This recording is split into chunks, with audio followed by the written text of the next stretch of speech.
ಕಾಯಕವೇ ಕೈಲಾಸ ಎಂದು ಬಸವಣ್ಣ ಹೇಳ್ಯಾರ.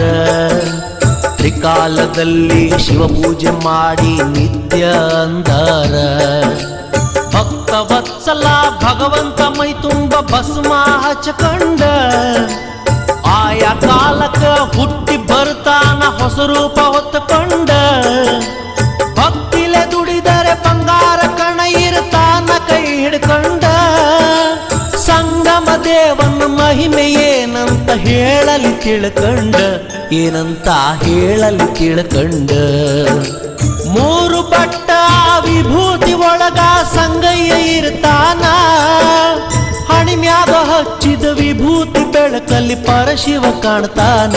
ಬಸವಣ್ಣ ಕೈ ಮಾಡಿ ಕರಿತಾನ, ಬಸವಣ್ಣ ಕೈ ಮಾಡಿ ಕರಿತಾನ.